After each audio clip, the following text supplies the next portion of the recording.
Começando a conversa de redação com a participação do Eduardo Costa, do Júnior Moreira e da Rita Mundim. Você, ouvinte da Tatiaia, também participa opinando pelo WhatsApp do jornalismo 99996-7074. 99996-7074. Você manda pra gente uma mensagem de texto com a sua opinião. Não esqueça de colocar o seu nome e o bairro de onde você está falando, ou a cidade. Bares e restaurantes vão continuar fechados em Belo Horizonte e lojistas relatam que não conseguem negociar a abertura. Eduardo Costa, bom dia para você. Bom dia a todos. Meus caros, vamos voltar no tempo. Quando a prefeitura fechou tudo em março, ficou no ar a sensação de que estava cedo demais. Mas a gente não entende, tinha que respeitar os técnicos. E qual foi o discurso na ocasião? Nós temos que nos preparar. Nós vamos comprar 7.000 respiradores, montar o hospital de campanha e deixar tudo pronto, parar na frente, quando o bicho pegar, a gente tá pronto e evitar mortes. Tem que respeitar, tá certo. 4 meses e meio depois, a prefeitura diz, e eu ouvi atentamente a reportagem do Loli hoje e a fala do líder do prefeito, Léo Burguês, dizendo que a prefeitura considera que o maior problema hoje é que tem que estar com 50% dos leitos de UTI destinados à Covid-19 para ter segurança para abrir. Eu, que não sou médico, tenho que admitir que não está errado. Afinal de contas, o que a gente não quer ver é gente morrer sem assistência médica nessa cidade. Só que dos 7.000 respiradores que a prefeitura prometeu comprar, o que significa abrir 7.000 leitos para Covid, ela abriu 300. 300.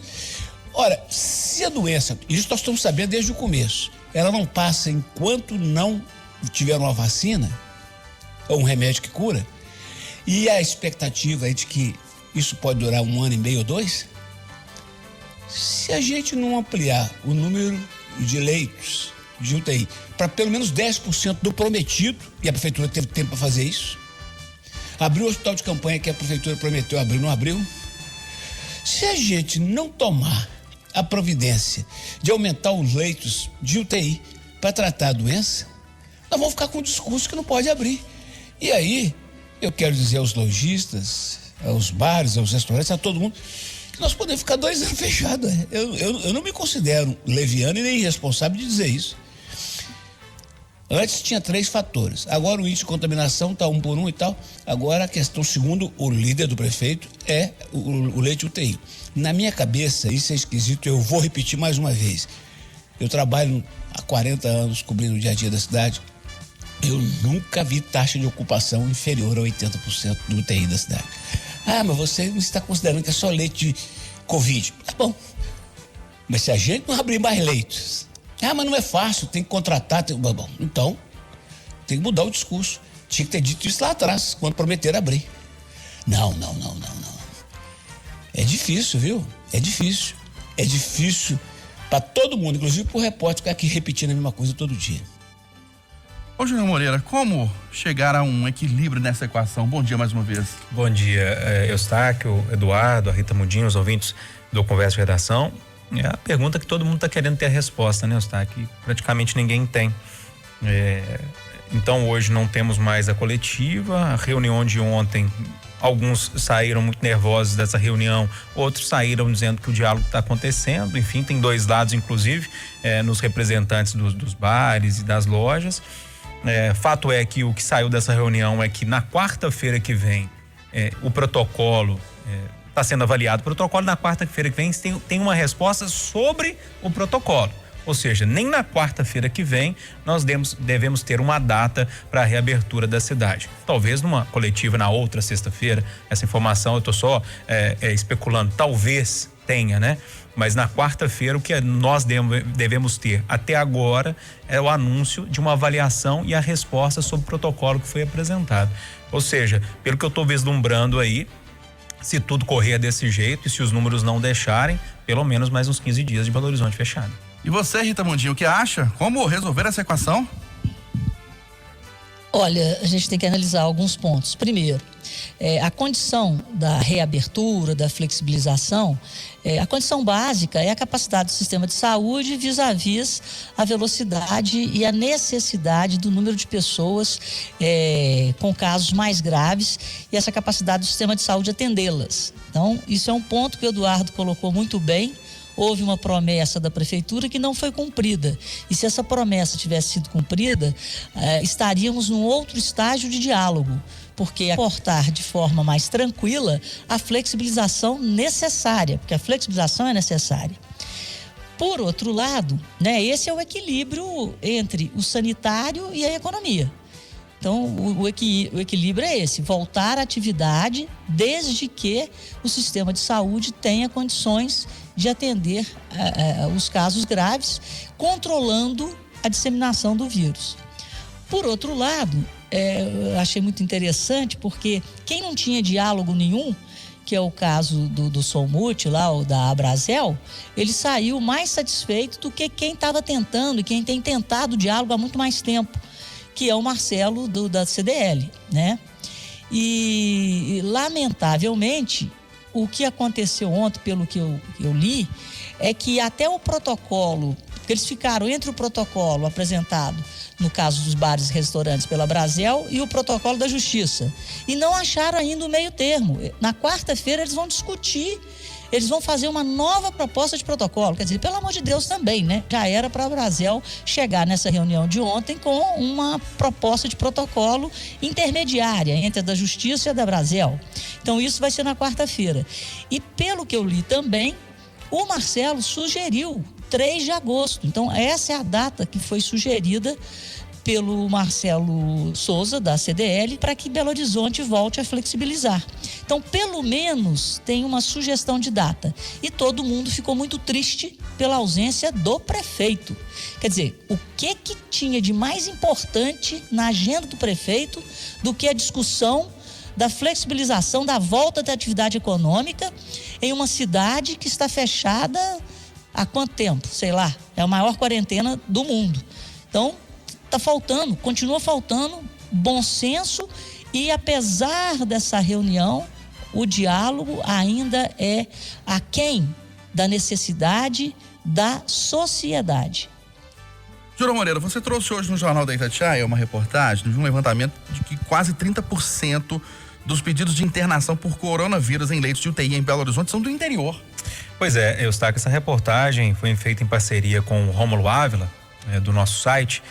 É o que a gente já sabe, né? Não tem muito o que falar sobre isso. Apenas a comprovação dos dados por meio da prefeitura que 30% de pedidos de internação por coronavírus em leitos aqui de BH. Tem 2 situações nessa história. Uma que alguns municípios aqui da região metropolitana tem um pacto, é pactuado mesmo, né? Que eles vão mandar pacientes para cá, ou seja, então entra dinheiro no caixa da prefeitura.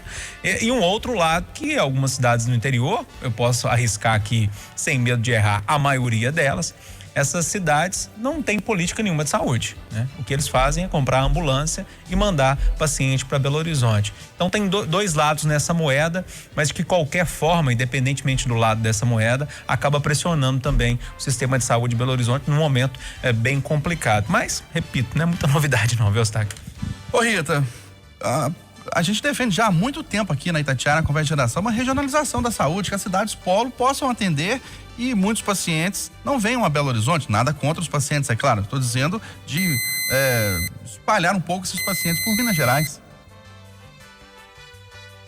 Pois é, isso é uma questão de gestão da saúde que deveria ter sido feita quando havia dinheiro, quando havia caixa, né? Porque nas campanhas políticas todo mundo promete isso. E o que o Estado deveria fazer sempre é prestar serviços de qualidade em educação, saúde e segurança. Então, são os serviços públicos, serviços coletivos. Mas o que acontece? A corrupção, ela sempre imperou. Então, a corrupção sempre falou mais alto do que a gestão no Brasil.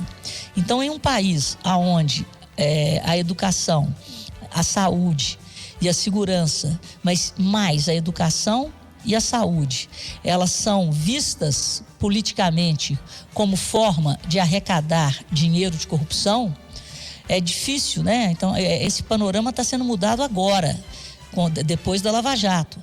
Mas você vê aí hoje, com a pandemia, o que a gente tem mais visto no noticiário são as formas que os políticos estão arrumando para fraudarem o dinheiro que deveria ser destinado à compra de respiradores, à construção de hospitais de campanha. Então é um negócio muito triste. No Chile existe um modelo muito interessante, onde a população acompanha pelo app, né, a gestão do dinheiro público de cada província ali. Então eu acho que a tecnologia, ela não é usada de forma proposital para a transparência do dinheiro da sociedade. Nós deveríamos exigir, né, que a tecnologia nos mostrasse centavo a centavo a origem do recurso e a destinação. E para que isso aconteça, primeiro é preciso que tenha uma gestão, um planejamento. E os municípios, o Estado e a União, eles deveriam prestar conta de cada centavo ao cidadão. E a tecnologia hoje permite, só que eles viram as costas para a tecnologia, fazem os arranjos políticos e criam essas quadrilhas para assaltar o brasileiro todos os dias. Não, só uma parte rapidinho nessa história, tá? Que eu esqueci de comentar. Essa reportagem está completa no site da Itatiaia, no itatiaia.com.br. Acho que vale muito a pena as pessoas lerem para entender como é que todo esse processo acontece do SUS. É bem legal a reportagem do Roma. É o que eu falei agora há pouco, Eduardo Costa, regionalizar o investimento na saúde para que o paciente de uma cidade pequena vá para uma cidade de polo ali perto e não venha só para Belo Horizonte? Tem uma ideia antiga e mineira do consórcio de saúde. Coisa mais simples. Vamos imaginar vetor oeste da Grande BH. Betim cuida do pronto atendimento e da ortopedia. Igarapé cuida dos olhos. Pará de Minas cuida do pulmão. Ibirité cuida do câncer. Você imagina? Mas falta projeto, compromisso, seriedade.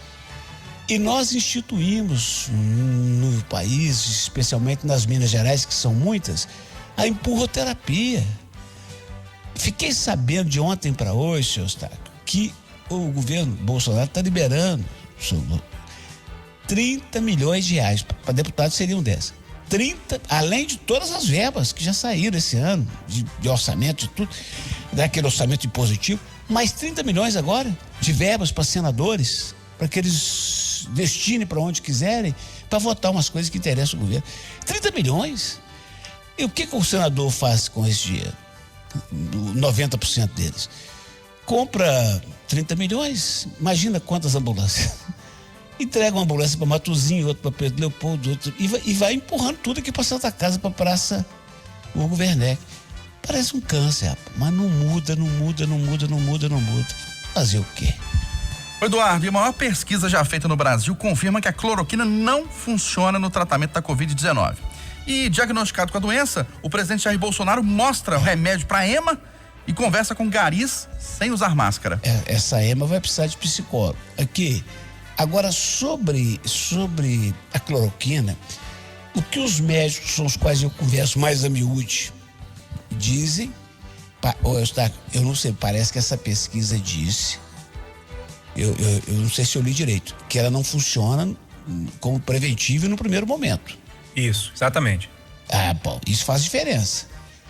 Médicos que eu conheço dizem que ela deve ser usada só em casos graves, com um rígido controle e acompanhamento médico, por conta dos efeitos, taquicardia e outros, e aí ela pode funcionar.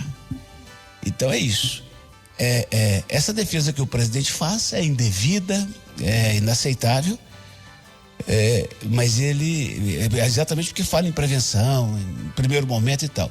Mas para os casos graves, há controvérsia. Médicos que eu conheço usam. Eu acho, sabe o que mesmo? Que em última análise, é o médico e o paciente que decidem, amigo. E a sua opinião, Rita Mundim? Olha, é aquele lance, né? Até no meu comentário de sábado eu li um trecho dessa posição da medicina em face de uma tragédia como uma terceira guerra mundial, como um vírus desse. Então, quer dizer, o médico tem que definir, porque se a ciência não teve tempo ainda de provar ou de descobrir uma vacina ou de provar que determinado medicamento é eficaz, então existe aí tem que haver um bom senso do médico para tentar combater a doença ou minimizar o sofrimento do paciente, né? Eu já disse aqui, eu conheço pessoas que fizeram uso da cloroquina e que tiveram sucesso, tá? Como o Eduardo falou, tem médico usando sim. Isso é um caso real, que eu conheço a pessoa que tomou a cloroquina e que disse que foi eficaz no caso dela. Ela não chegou, ela estava internada no hospital, com o consentimento dela, o médico ministrou a droga.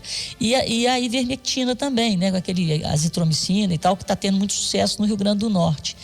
Então, gente, a gente tem que ter o bom senso de que estamos em uma guerra.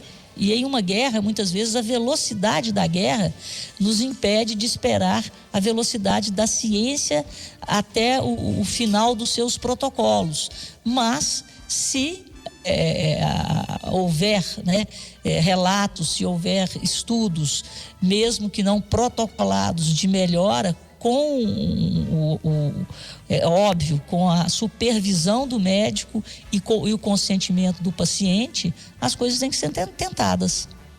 E para você, Júnior Moreira, essa pesquisa sobre a cloroquina e o presidente Jair Bolsonaro mostrando um remédio para ema e conversando com garis sem usar máscara. Vamos lá, né? São dois assuntos separados, né, Eustáquio? Sobre a cloroquina, eu não vejo muita polêmica nessa história, não, né? Tem uma tentativa mesmo de politizar isso tudo. Eu prefiro ficar com os estudos, e esse estudo que saiu ontem foi um estudo muito robusto, envolveu o Hospital Albert Einstein, o HCOR, o Hospital Sírio-Libanês, a Beneficência Portuguesa de São Paulo, outras instituições. É um estudo muito, mas muito robusto. Agora, na medicina e na ciência não há verdade absoluta, né? Pode ser que venha um outro estudo amanhã e isso caia por terra. Fato é que esse estudo até agora considerado pelos médicos o mais robusto, esse estudo diz que não tem eficácia. Então, eu vou discutir como, né? Não tem jeito de discutir um estudo desse. Agora, sobre a questão do presidente, Eustáquio, eu não sei, eu fico pensando. Um dia o Eduardo falou aqui no Conversa de Redação, eu até achei, falei assim, nossa, mas não, tá meio pesado isso. O Eduardo falando no caso de psiquiatria. Mas, veja só, o presidente sabe que tá com a doença, ele sai sem máscara, para com 2 ou 3 pessoas humildes ali, garis, conversa com essas pessoas e, repito, isso aconteceu ontem. Antes de ontem, o teste dele ainda estava dando Covid ainda. Ou seja, com a possibilidade de transmitir para outras pessoas. Inclusive, quando você transmite sabendo que pode transmitir a doença para alguém, é crime, né? Eu até dei uma pesquisada ali, artigo 131 do Código Penal, né? Quando você passa uma doença para alguém. Esse é o primeiro ponto. Eu não entendo se o presidente, e eu estou fazendo uma pergunta mesmo. E tem a história da ema, mostrando a cloroquina, enfim, sei lá. Eu fico pensando assim, ou o presidente tem uma capacidade gigantesca de produzir um noticiário estranho, que chama a atenção de todos para se manter na mídia, e assim, se mantendo na mídia, coloca toda a base dele, que é mais fervorosa, também acesa. Eu acho que é uma estratégia, né? E nós aqui viemos no Conversa de Redação do outro dia, precisamos falar, e a turma mais fervorosa fica nervosa com a gente, e ao mesmo tempo, quando está nervosa com um, defende o outro, e aí é toda uma estratégia que está envolvendo. Ou eu vou chegar naquela conclusão que o Eduardo falou um dia aqui, ou é caso de psiquiatria. Júnior Moreira, você fez uma entrevista hoje com o presidente da Caixa Econômica Federal no Jornal da Itatiaia, Pedro Guimarães. Ele negou que o banco será privatizado. Vamos ouvir. Não há discussão de privatização da Caixa Econômica Federal, nem de perto. Meu chefe, o ministro Paulo Guedes, também não discute sobre isso. E eu, que tenho grande experiência em privatizações de bancos, entrei aqui para melhorar o banco. E aí, Júnior, análise dessa entrevista, dessa fala dele? Pois a entrevista com o Pedro Guimarães foi muito boa. Ele me parece um profissional muito firme no que ele fala e sabe o que está fazendo, sabe? E ele falou outras coisas, né? A gente conversou sobre a questão do fundo de garantia, que vai ser antecipado para amanhã. Eu perguntei para ele também sobre a questão da pausa no financiamento da Caixa. Foi uma conversa interessante. E outra pergunta importante, eu não sei essa aí também, que é a questão da privatização. Eles já haviam negado outras vezes, né? E agora ele negou com uma certa veemência, porque a gente tem aquela expectativa das privatizações que o Paulo Guedes prometeu. E eu fiz essa pergunta mesmo para saber se a Caixa vai entrar nessa história ou não. Segundo ele, não. E a outra questão bem interessante que ele falou também dos problemas do aplicativo, admitiu os problemas, né? E como a gente já sabe, mas negou que precisasse de ajuda para fazer essa distribuição, que a Caixa dá conta de fazer, inclusive a Caixa abre aos sábados e domingos, enfim.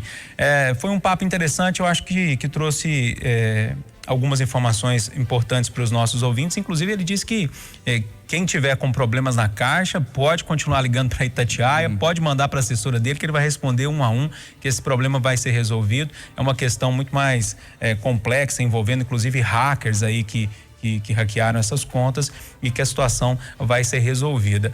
Fato é que é um programa gigantesco, né? Que a Caixa está fazendo. E eu perguntei para ele de onde está vindo esse dinheiro todo. E aí, o país vai se endividar com isso tudo? Ele disse que não. Ele falou que isso já estava no radar e agora o que eles estão fazendo lá na Caixa, uma transferência de renda. Achei interessante as falas do presidente. Ô Rita Mundim, cabe nesse momento uma discussão sobre possível privatização da Caixa Econômica?